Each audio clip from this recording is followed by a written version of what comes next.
spent my whole life just burdened for something. Hungering for something, thirsting after, chasing this thing that I couldn't put my finger on ultimately. I was abused by older people, some in the family, some outside of the family. So as I got older, I always talked back, I always got into fights. My whole world was surrounded by guns and drugs and gangs. I remember in front of all my friends, just telling them to watch this, and as a lady was driving down the street, I jumped in the middle of the street and pointed the gun right at her, just to see her panic and freak out. And it was just me seeking power. By 16, I was getting high on a daily basis and got involved with woman after woman after woman. And you know, when you mix drugs, you mix alcohol, you mix youth, it's cause for an explosion.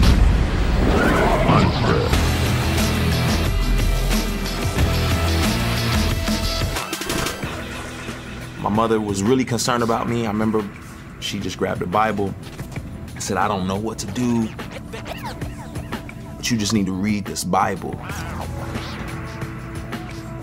You know, I remember taking the pages of the Bible and just ripping them out and throwing them on the ground and saying, "I don't care about your God, I don't care about this. This doesn't mean anything to me."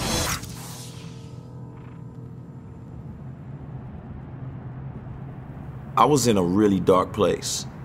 I was really lonely, really depressed, and a friend of mine reached out and invited me to a conference.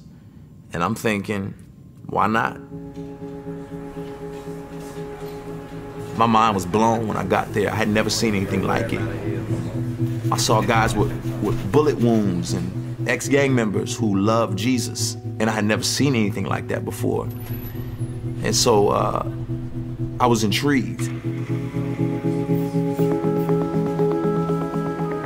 I'll never forget the pastor. You know, he started talking about Jesus, and in talking about him in an intense way that I had never thought about before. I had never just imagined Jesus as a real person going through real things. I just kind of thought of him as this fairy off distant person. But he brought it home to me, and he started talking about Jesus being beaten and being whipped for a crime he didn't commit, and the skin being ripped off his back, and him having to, in the midst of his pain, carry this cross up this mountain of a skull and being pinned to this cross. It was so vivid and visual to me. It was like I could see this happening to Jesus.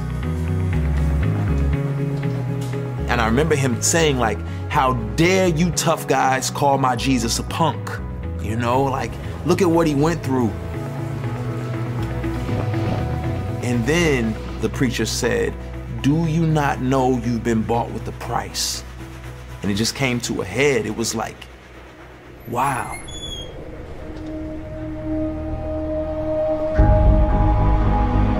Jesus literally took all of this on his own back for me. You know, I remember bowing out, just head touching the ground and saying, "I'm sorry, God, I'm sorry." But one step led to another, which led to another. And, you know, I was back drinking and sleeping around with women. And the conviction that I was now feeling was so strong. And I remember driving on the highway, just thinking to myself, God, you gotta do something. Because if you don't do something, I might hurt myself or hurt somebody else. I don't know what's gonna happen, but just don't kill me.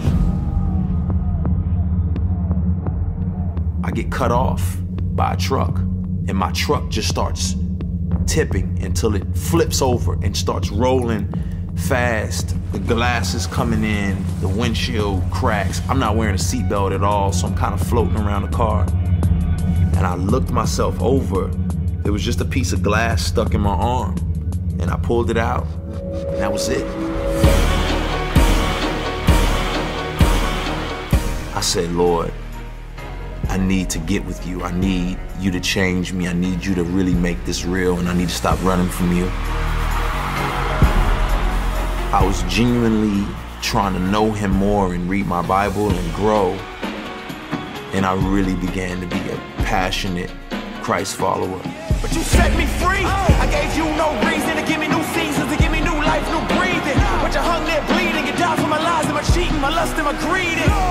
What is a man that you mindful of? I realized you don't earn righteousness, that none of us is righteous, not even one, and that our works are like filthy rags to God.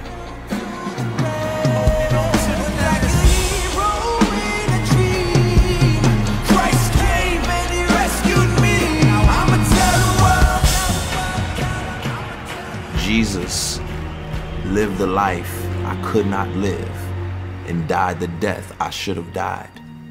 You know, that gets me every time, just to think, man, I gain everything by putting my trust in him.